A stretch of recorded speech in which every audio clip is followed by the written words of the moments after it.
I'll take you back to a time, it was about 2015. I was actually on duty, so I was wearing that uniform with that belt on. And so I had a best friend, he was a civilian. His name was Caleb. And Caleb and I lived together, okay? We had a house, it was a nice place. I lived in Hawaii, I was stationed out there, and we had a nice place together. My wife, me, Caleb, his wife, we shared one house. We did everything together. We partied together, we hung out together, we used to dream together, build together. We were doing all types of stuff together. We were best friends. And I'll tell you something. We loved racing cars. Like, it was like, that was my thing, because I told you I grew up poor, right?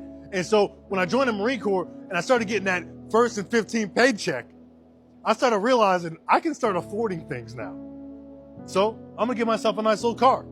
And I got addicted to building cars because I loved the fact that I could take a car that was like complete trash and turn it into something that was awesome. And it was mine. It was like a person, right? It had a personality to it. So we started to race cars and build cars and do this type of thing. And what we would do on our weekends, I wasn't one kid to go out and drink and do a lot of stuff like that. What I did was I built my car during the week, and then on Saturday night, we went out to the races. And what we would do is street race illegally. That was just the thing.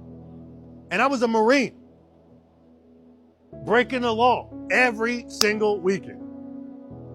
And so one day I had to go to duty, and it's a 24-hour post. When you have duty, it's 24 hours long. It sucks. Just gonna warn you now, okay? Don't complain about it. Gunny doesn't warn you. It's horrible, all right? And so one night I have duty, and so I'm getting ready to go to work, and he's like, yo, bro, I just got a brand new Honda Civic EK hatchback, finished building it up. Let's go out, bro. Let me show you what this thing can do. I'm like, listen, bro, I would love to, but unfortunately, I got work tonight. So I shoot my way over to my job, go to duty. I'm standing duty at the barracks, and he's just going out, hanging out with his friends. It's about 9 p.m.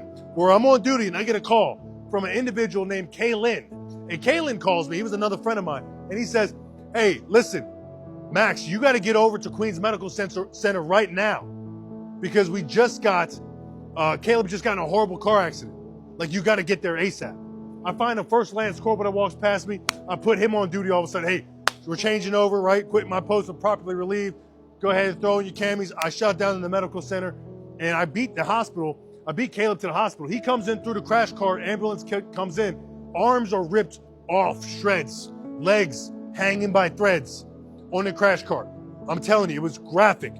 Turns out he was in a car with my best friend, John. So it was John and it was Caleb. Caleb was the passenger, John was the driver. And they're racing down the road in this Honda at night, lights off, blaring down the street. Car didn't see them. Turn a left turn, hit the back of the car, spun out, wrapped around a tree. Engines landed on him. Car looks like a ball of tinfoil. Surprisingly enough, John actually was in pretty good shape. I mean, his face was completely smashed in. I mean, when I say good shape, I mean, it was like he's definitely going to live, where he was going to be disfigured for the rest of his life. That was the situation we're in, where that was the better of two evils. Where Caleb barely had arms and legs anymore.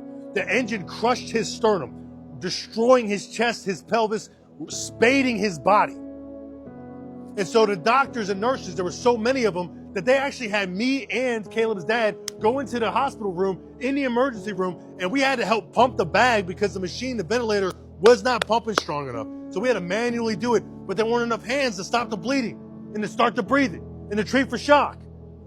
And so we're in the medical center pumping air, and he was a big dude. He's about 260 pounds. We had to keep rolling him over, and he had to keep spitting out this vial. And he was like out of his mind. He was not conscious. Like, he was, but he wasn't. And he's throwing up this yellow bile that's building up in his lungs. Long story short, that went on for hours. And Caleb, for the next month and a half, was in a coma. During that time he was in a coma, he dealt with liver failure, kidney failure, heart failure. You name it, every portion of his body failed. Every single thing on his body failed.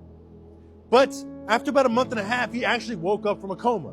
Now, let me hit you with a plot twist. Funny thing is, his wife was actually pregnant at the time of the accident. And we all lived together, like I told you. So it's 2 o'clock in the morning, and she tells me, Max, my water broke. I had to drive her to the hospital. So she's giving birth to his daughter on the floor right beneath him, and he's up here fighting for his life.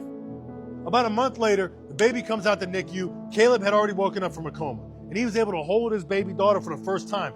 Barely conscious, but he was awake. And everyone was like, man, Caleb's going to survive. This is great.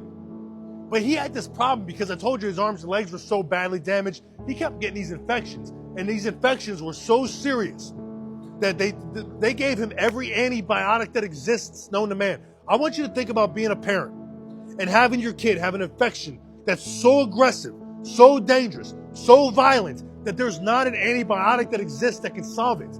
So the doctor gives the dad an ultimatum. He says, look, we can keep trying to hit him with more antibiotics, but there's no guarantee it's going to work. Or we can cut his legs off clean at the hips, and that might stop the infection. Dad doesn't hesitate. Says, take the legs. So they cut his legs off. Boom. And I'm telling you, legs get cut off fast. Like when it's an emergency, doctors will take care of that in like 10 minutes. It was fast. But the unfortunate part is it didn't stop the infection. Literally within 2 hours, Caleb died. And that was after 2 months of a battle from all of one choice. But here's the crazy part. It doesn't stop there. See, Caleb's dad was so messed up. I mean, think about it. The loss of a child, and it wasn't even his fault. He wasn't even driving the car. John was. And Caleb's dad was no dude to mess with. This was the #1 guy in Hawaii.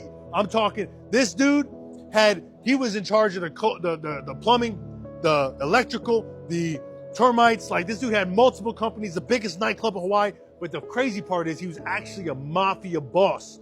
He ran the Hawaiian mafia. I'm not even joking.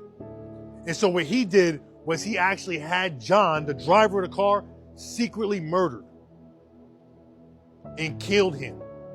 And no one ever saw John again. And then the FBI began to investigate and eventually uncovered this entire ring. And then he went to prison. And then Caleb's dad was killed in prison. How crazy is that story? But it's 100% true.